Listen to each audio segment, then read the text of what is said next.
الحمد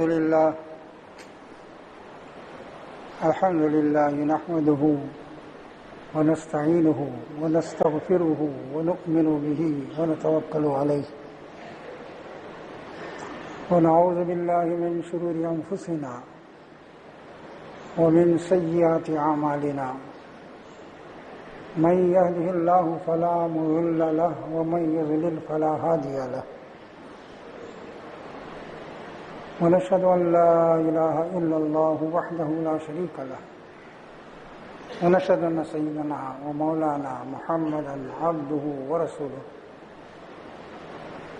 صلى الله عليه وعلى آله وصحبه وسلم أما بعد أعوذ بالله من الشيطان الرجيم والمؤمنون والمؤمنات بعضهم أولياء بعض يأمرون بالمعروف وينهون عن المنكر ويقيمون الصلاة ويؤتون الزكاة ويطيعون الله ورسوله أولئك سيرحمهم الله إن الله عزيز حكيم.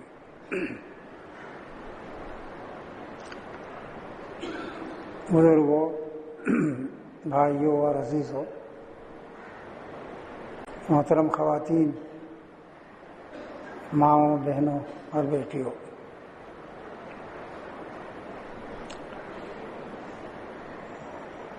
ہر قوم کی ایک پہچان ہوتی ہے.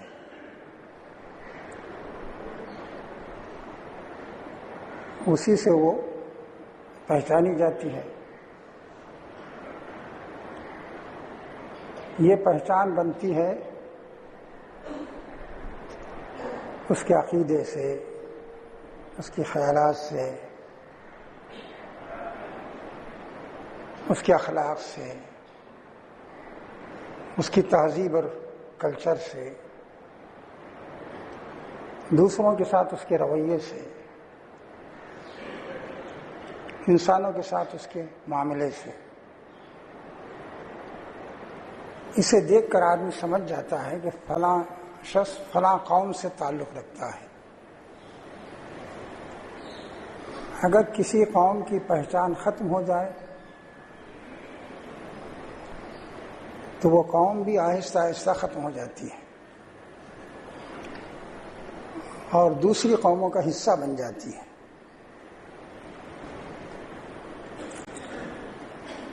اللہ تعالیٰ نے امت مسلمہ کو بھی خاص پہچان عطا کی ہے. اس نے بتایا ہے کہ اس امت کا عقیدہ کیا ہوگا، اس کے اخلاق کیسے ہوں گے، اس کا رویہ کیسا ہوگا، اس کی تہذیب کیا ہوگی، اس کے معاملات کیا ہوں گے، آپس میں وہ کس طرح کا معاملہ کرے گی، دوسروں کے ساتھ اس کا کیا رویہ ہوگا، وہ کن باتوں کو اپنے سامنے رکھے گی اور کن باتوں سے وہ بچے گی. یہ ساری باتیں قرآن مجید میں اور احادیث میں بہت تفصیل سے بیان ہوئی ہیں اور یہی دراصل اس امت کی پہچان ہے. اور یہ امت اللہ تعالیٰ نے جو صفات بیان کی وہ صفات اس کے اندر پیدا ہو گئی تھی. اسی وجہ سے کہا گیا کہ یہ خیر امت ہے، بہترین امت ہے. اللہ تعالیٰ اس امت کے اندر جو خوبیاں دیکھنا چاہتا ہے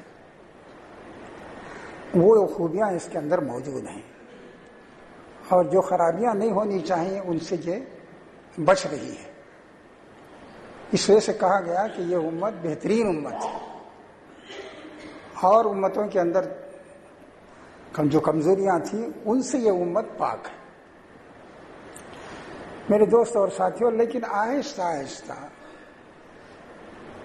یہ صورتحال باقی نہیں رہی. ہماری پہچان کمزور ہوتی چلی گئی. اب یہ پہچان کب سے کمزور ہونی شروع ہوئی، کب ہوئی، کیسے ہوئی، اس کا یہاں ذکر نہیں ہے. لیکن یہ واقعہ ہے کہ قرآن و حدیث میں اس امت کی جو پہچان بتائی گئی وہ پہچان اس کی باقی نہیں رہی. اور خاص طور پر جب کوئی نازک موقع ہوتا ہے تو ایسا معلوم ہوتا ہے کہ وہ اپنی پہچان بالکل ہی کھو دیتی ہے اور جس مقام پر اسے ہونا چاہیے اس مقام پر باقی نہیں رہتی. یہ نہیں معلوم ہوتا کہ اس میں اور دوسری قوموں کے اندر کوئی فرق ہے. ظاہر ہے کہ امتحان نازک مواقع ہی کا پر ہوتا ہے. اسی سے معلوم ہوتا ہے کہ کون شخص یا کون سی قوم ایسی ہے جو اپنے مقام پر جمی ہوئی ہے اور کون لوگ ہیں جو اپنے مقام سے ہٹ گئے ہیں.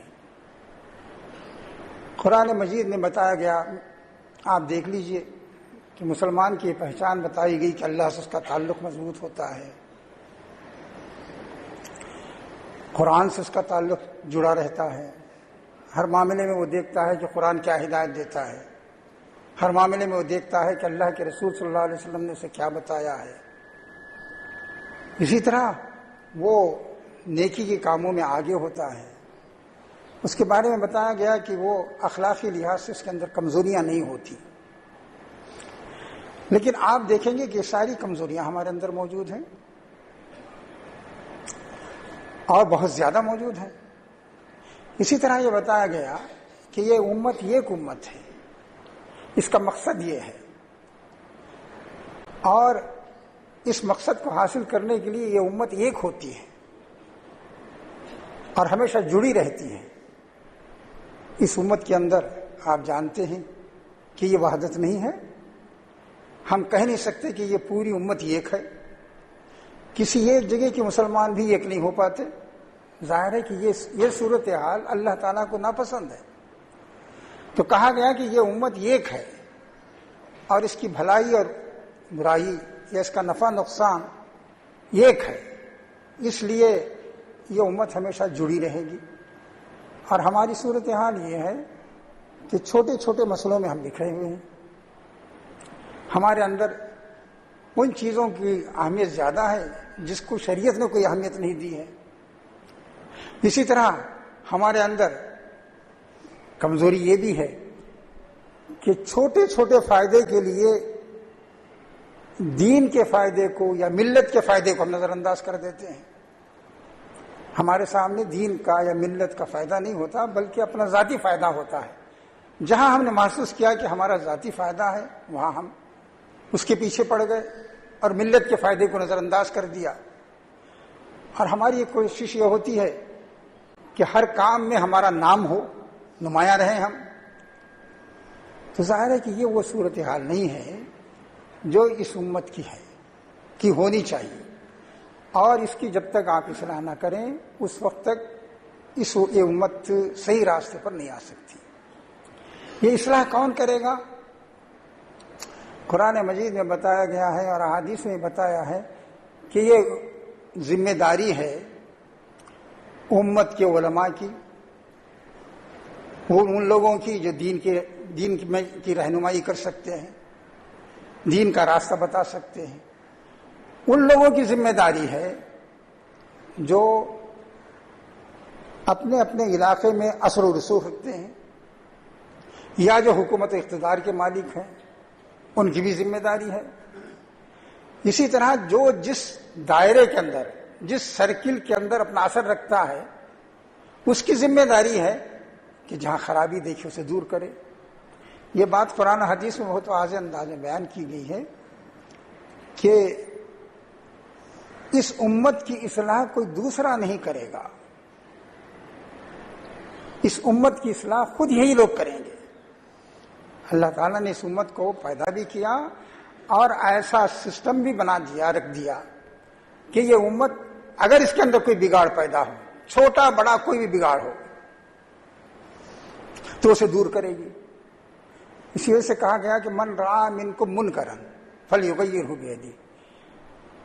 جو شخص کوئی برائی دیکھے تو طاقت سے اسے ختم کر دے. اس میں ایک بات معلوم ہوتی ہے کہ یہ بات اسلامی سوسائٹی کو دیکھ کے کہی گئی ہے کہ جو شخص کوئی برائی دیکھے، یعنی یہاں برائی ہوگی نہیں، منکر نہیں ہوگا، خرابی نہیں ہوگی، بگاڑ نہیں ہوگا. اگر کہیں ہو تو جو آدمی دیکھے اگر اس کے پاس طاقت ہے تو طاقت سے روک دے، اور طاقت نہیں ہے، زبان استعمال کر سکتا ہے، سمجھا سکتا ہے، بجھا سکتا ہے، اثر رسوخ ڈال سکتا ہے، ذمہ داروں تک بات پہنچا سکتا ہے کہ صاحب یہ برائی پنپ رہی ہے، اسے ختم ہونا چاہیے، تو اپنی زبان استعمال کرے، اپنا قلم استعمال کرے. تو فرمایا گیا کہ اگر ایسا نہیں ہو سکتا تو یہ کرے، اور اگر یہ بھی نہیں ہو سکتا تو آدمی برائی کو برائی سمجھے. یہ نہیں کہ پھر برائی ہو رہی ہے آدمی کو اس کا احساس ہی نہیں ہے. تو آپ نے فرمایا کہ یہ بھی ایک درجہ ہے کمزوری کا. آدمی جب وہ کچھ نہیں کر پاتا، بہت سے ایمان کے مختلف مراحل ہیں، اس میں سے ایک مرحلہ یہ بھی ہے کہ آدمی برائی کو برائی سمجھے. اسی کے ساتھ علماء کرام نے یہ بھی لکھا ہے کہ اگر کوئی شخص برائی کو مٹا سکتا ہے اور صرف واضح و نصیحت کر کے خاموش رہ جاتا ہے تو گنہگار ہوگا، اور اگر کوئی زبان استعمال کر کے یا قلم استعمال کر کے برائی کو روک سکتا ہے، دل میں برا مان رہا ہے، نہ زبان کو استعمال کر رہا ہے، نہ اپنا قلم استعمال کر رہا ہے، نہ اپنی تحریر کو نہ تقریر کو استعمال کر رہا ہے، تب بھی گنہگار ہوگا. دل میں برا سمجھنا تو اس وقت ہوگا جبکہ آدمی بے بس ہو، اور یہ بھی لکھا ہے اس کے ساتھ ساتھ یہ تمنا ہو، تڑپتا رہے کاش مجھے طاقت ہوتی میں اسے ختم کر دیتا، تب ہے مسلمان. تو بتایا گیا کہ یہ امت کیسی ہوگی، کیسی ہونی چاہیے. تو فرمایا والمؤمنون والمؤمنات بعضهم اولیاء بعض. ذمہ داری علماء کی بھی ہے، حاکموں کی بھی ہے، اصحاب اقتدار کی بھی ہے، اور بااثر لوگوں کی بھی ہے. لیکن اس کے ساتھ ساتھ یہ پوری امت اس کام میں لگ جائے. تو فرمایا والمؤمنون والمؤمنات بعضهم اولیاء بعض. ایمان والے مرد اور ایمان والی عورتیں، مرد ہو یا عورت، پوری سوسائٹی کے بارے میں کہا گیا ایمان والے مرد اور ایمان والی عورتیں. یہ کیا ہے؟ بعضهم اولیاء بعض. یہ سب ایک دوسرے کے ہمدرد ہیں، غمگسار ہیں، مددگار ہیں، تعاون کرنے والے ہیں. ظاہر ہے اس میں بڑے بھی ہوں گے، چھوٹے بھی ہوں گے.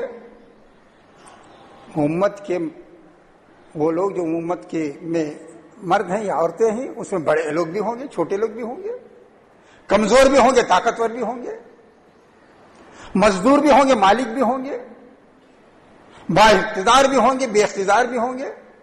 کہا کہ سب ایک دوسرے کے ولی ہیں. مسلمان چاہے مرد ہو یا عورت، کسی بھی پوزیشن میں ہو، ظاہر ہے کہ اس میں بعض اوقات کمزور لوگ بھی ہوں گے، اور ہوتے ہی ہیں. کون سی سوسائٹی ایسی ہے جس میں کمزور لوگ نہ ہوں؟ تو قرآن نے کہا کہ مومن مرد اور مومن عورتیں یہ سب جو ہیں ایک دوسرے کے ولی ہیں، سرپرست ہیں، مددگار ہیں، معاون ہیں. پوری سوسائٹی کی میں یہ بات ہونی چاہیے کہ آدمی یہ محسوس کرے کہ میں اس کا مددگار ہوں، میں اس کا سرپرست ہوں، اور دوسرا بھی یہ محسوس کرے کہ میں مجبور نہیں ہوں، بے یار و مددگار نہیں ہوں. یہ سب میرے دوست ہیں، یہ میرے سب ہمدرد ہیں، یہ میرے خیر خواہ ہیں، میرے دکھ درد میں کام آنے والے ہیں، اور بھلائی کا میں کوئی کام کروں تو اس کا ساتھ دینے والے ہیں. یہ فضا ہونی چاہیے. قرآن کہتا ہے ایمان والے مرد جتنے ہیں اور ایمان والی عورتیں جتنی ہیں وہ سب ایک دوسرے کے ولی ہیں. اولیاء بعضهم اولیاء بعض. یہ سب ایک دوسرے کے ولی ہیں، سرپرست ہیں، نگران ہیں. اس سے پہلے کہا المنافقون والمنافقات بعضهم من بعض. کہا کہ جن کے اندر ایمان نہیں ہوتا وہ ایک دوسرے سے ہوتے ہیں، برے ہوتے ہیں، لیکن یہ ولی ہوتے ہیں، سرپرست ہوتے ہیں، مددگار ہوتے ہیں، معاون ہوتے ہیں. اب یہ مسلمانوں کا معاون ہونا، ایک دوسرے کا مددگار ہونا، تمام مسلمانوں کا، ان کے مردوں کا، ان کی عورتوں کا، ان کے چھوٹوں کا، ان کے بڑوں کا، ان کے امیروں کا، ان کے غریبوں کا، ان کے عالموں کا، ان کے جاہلوں کا، سب کا ایک دوسرے کا ولی ہونا کس کام کے لیے ہے؟ فرمایا یہ سب ایک دوسرے کے مددگار ہیں، کس لیے؟ نیکی پھیلانے کے لیے، معروف کی تبلیغ کے لیے، دعوت کے لیے، اسے پھیلانے کے لیے، اسے دنیا میں نافذ کرنے کے لیے اور معروف کی حکمرانی قائم کرنے کے لیے یہ سب مل کے کام کریں گے۔ آپ جانتے ہیں معروف کا مطلب ہے اللہ کا دین، اللہ کے دین کو اللہ نے جن باتوں کا حکم دیا سب معروف ہے، یہ سب مل کر اس بات کی کوشش کریں گے کہ دنیا کے اندر وہ عقیدہ عام ہو جو اللہ نے بیان کیا ہے، وہ اخلاق پیدا ہوں جو دوسروں کے اللہ تعالیٰ نے بیان کیے ہیں، وہ سیرت اور کردار پیدا ہو جو سب کے اندر جو اللہ تعالیٰ چاہتا ہے۔ تو فرمایا کہ یہ سب مل کر یہ کیا ہے؟ ایک دوسرے کے مددگار ہیں۔ کس کام میں مددگار ہیں؟ جس چیز کو ہم نے فراموش کر دیا وہ یہی ہے۔ ہم جڑتے ہی کبھی کبھی جڑتے بھی ہیں، لیکن اس کام کے لیے شاید نہیں جڑتے۔ ہمارا جڑنا اس لیے نہیں ہوتا کہ اللہ کا دین مظلوم ہے، معروف ختم ہو رہا ہے۔ معروف تو اللہ کا بتایا ہوا عقیدہ بھی ہے، اللہ کے بتائے ہوئے اخلاقیات بھی ہیں کہ سوسائٹی سے وہ عقیدہ ختم ہو رہا ہے جو اللہ نے بتایا، وہ اخلاقیات مٹ رہی ہیں جو اللہ نے بتائی، وہ سیرت و کردار سوسائٹی میں نہیں ہے جو ہونا چاہیے۔ تو کہا کہ یہ سب مل کے معروف کا حکم دیتے ہیں، معروف کی تعلیم دیتے ہیں، معروف کی تبلیغ کرتے ہیں اور معروف کو دنیا میں قائم کرنے کی کوشش کرتے ہیں، پورے مسلمان۔ اور اس کے بعد ان کے بارے میں فرمایا منکر کو مٹاتے ہیں۔ منکر کو مٹانے کی صورت یہی ہے کہ منکر کے خلاف آواز اٹھائی جائے، طاقت ہو تو اسے سوسائٹی میں پنپنے نہ دیا جائے اور اسے ختم کر دیا جائے۔ تو میرے دوست اور ساتھیوں، اس کے بعد فرمایا کہ ان کا تعلق، ان کا جڑنا، ان کا ملنا، ایک دوسرے کا مددگار ہونا، ایک دوسرے کی تائید کرنا، یہ معروف کے پھیلانے کے لیے، منکر کے مٹانے کے لیے ہے۔ اور اس کے ساتھ ساتھ یہ بھی بتایا کہ ان کا اللہ سے تعلق مضبوط ہوتا ہے، یہ نماز قائم کرتے ہیں، یہ نہیں کہ صرف واز کر رہے ہیں کہ اللہ کے بندے بن کر رہنا چاہیے، ان کی زندگی اس بات کا ثبوت دیتی ہے کہ یہ اللہ کے بندے ہیں۔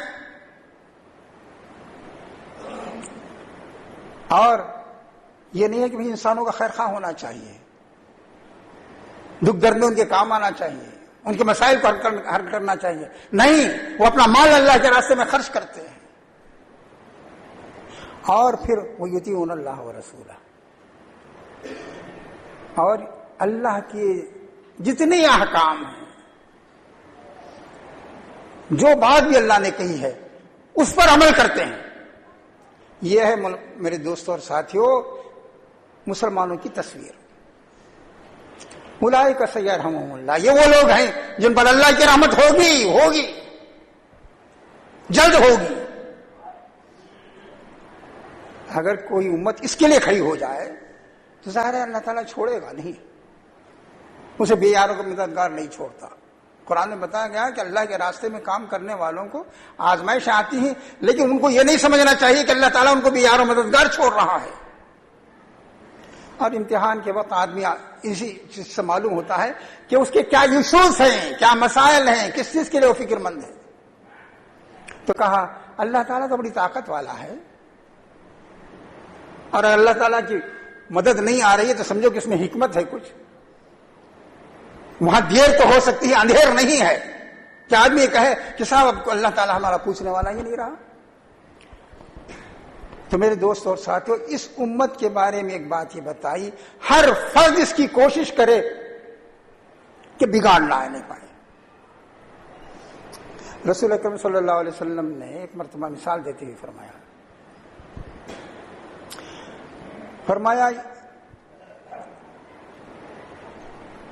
کشتی ہوتی ہے جہاز ہوتا ہے سمجھیے.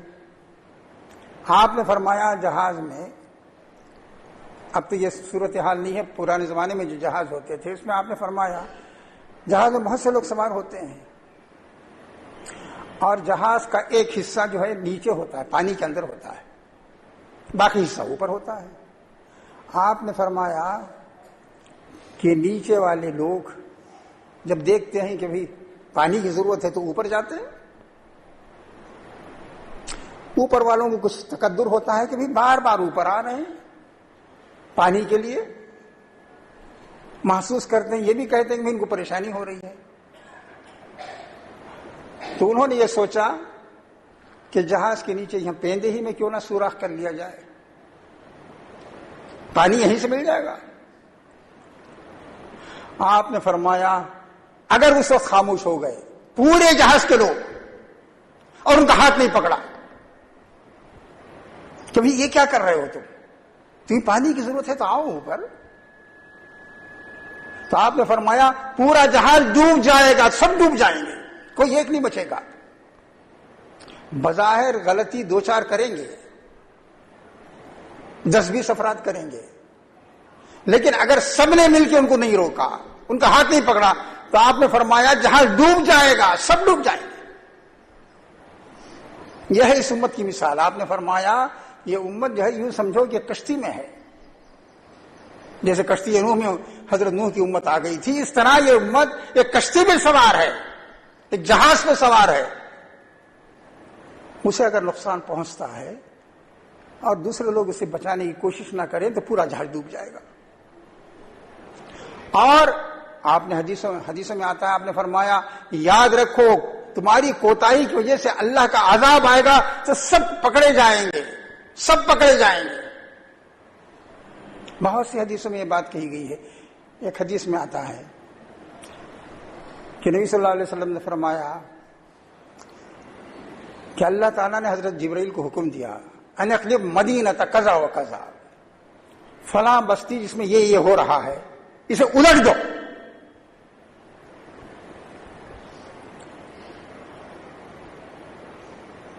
تو جبرائیل نے کہا اللہ تیرا حکم ہے، الٹ دیں گے، لیکن عرض یہ ہے ان فیہا رجلا لم یعصک طرفۃ عین، وہاں ایک ایسا بندہ بھی ہے جس نے یہ ایک لمحے کے لیے تیری نافرمانی نہیں کی. کیا کیا جائے؟ تو آپ نے فرمایا، اللہ تعالیٰ نے کہا کہ اس شخص کے ساتھ اس بستی کو الٹ دو. کیوں الٹ دو؟ فَإِنَّهُ لَمْ يَتَمَعَّرْ فِيَّ سَاعَةً قَطُّ، برائیاں ہو رہی تھی میرے ساتھ، میری نافرمانی ہو رہی تھی، لیکن اس اللہ کے بندے کے چہرے کا رنگ تک نہیں بدلا. ذرا سوچیے دوستو اور ساتھیوں، آپ نے فرمایا نافرمانی ہو رہی تھی، معصیت ہو رہی تھی، یہ اللہ کا بندہ اپنے وظائف میں لگا ہوا تھا، عبادت میں لگا ہوا تھا، بے چین نہیں ہوا. آپ نے فرمایا اس کے چہرے کا رنگ نہیں بدلا تو الٹ دو اسے. یہ ہے وہ راستہ جو اسلام نے دکھایا ہے کہ پوری امت کو اس کام کے لیے اٹھنا چاہیے. اب آپ سوچ لیجئے کسی بھی موقع پر آپ کی یہ پہچان ہے دنیا میں کہ آپ کو دیکھ کے لوگ کہیں کہ یہ ممتاز ہیں، یہ خیر امت ہیں، ان سے اس بات کی توقع نہیں کی جا سکتی یا ان سے اسی کی توقع کی جا سکتی ہے. میرے دوستوں اور ساتھیوں، اس طرح جینا کہ ہماری پہچان ختم ہو جائے، یہ کوئی جینا نہیں ہے. اور اس کی اصلاح اسی وقت ہوگی جبکہ جیسا کہ اللہ نے کہا ہر شخص اس کے لیے فکر مند ہو اور کھڑا ہو جائے، تب اس کی اصلاح ہوگی. اللہ تعالیٰ سے دعا ہے کہ جو باتیں عرض کی گئی ہیں ان پر مجھے بھی عمل کی توفیق دے اور آپ کو بھی اپنی توفیق سے نوازے. بارک اللہ لنا ولکم فی القرآن العظیم ونفعنا وإیاکم بالآیات والذکر الحکیم. انہ تعالی جواد قدیم ملک بر رؤوف رحیم ورب حلیم.